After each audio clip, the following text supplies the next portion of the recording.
This is my note. Hi everyone, today I'm going to talk about the procrastination. I'm not sure how many of you have this problem, but I have this problem. And I believe this is a very popular problem in the country. So the ability to overcome procrastination is very important to our success on the job and the study. Procrastination, which is a concept referring to the avoidance of accomplishing tasks, has concerned people for years in our country. So many people do not think it is a big problem, but it is a very harmful habit to your success on your job or study. First, most students procrastinate in their daily lives, and this habit really hurts. So I'll give you some examples. Most college students have this problem according to a survey, and this survey illustrated that actually more than 80% of university students procrastinated to some extent in their study lives, especially when it came to completing homework and course assignments. Sometimes we just turn in our assignments late because we don't manage our time efficiently. So, according to Cherry, in his journal in 2018, most of Americans have procrastinated sometimes, and more people became more procrastinate in their daily lives. So in 1978, only about 5% of the American public thought of themselves as chronic procrastinators, but now it's 26%, according to Steele, a famous professor in Stanford University.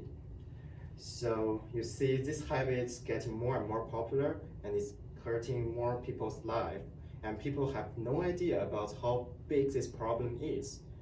So today I'm going to focus on how it hurts students, since we're students and you are students. So we're talking from the PhD students. According to a survey in 1997, most PhD students have this issue and consider it very harmful.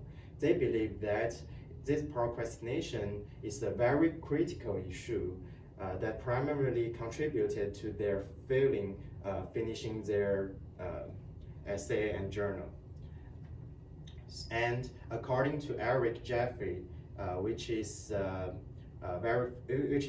research people in the Oxford University, in his studies, he finally came up with a summary like this: procrastinators earned lower grades than other students and reported themselves as higher cumulative amounts of stress and illness. So it's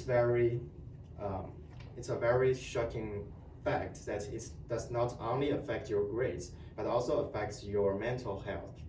So true procrastinators didn't just finish their work later. The quality of it also suffered, as did their own well-beings.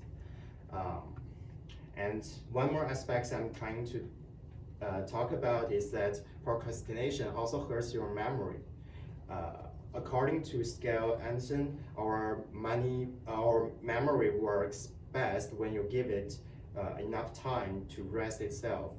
But most procrastinators tend to finish work just before the deadline, which means they need to hurry and rush into all of these works.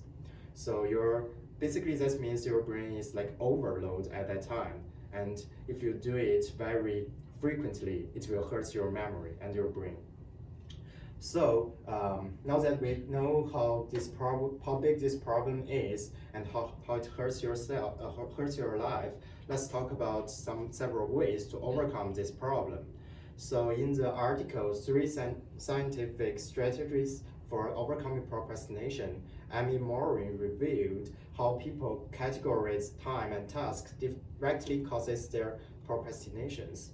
So adopting much strategies like breaking a big brick into several small pieces and establishing like more implement deadlines, some of these tricks may help you to overcome procrastination.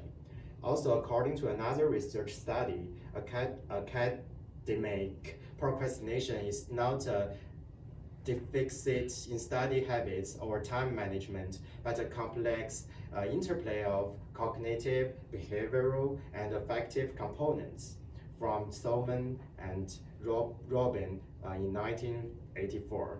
So basically, this result means that adjusting emotions and psychology can be another effective way to overcome academic procrastination. So I talked about how procrastination hurts yourself and how popular this problem is.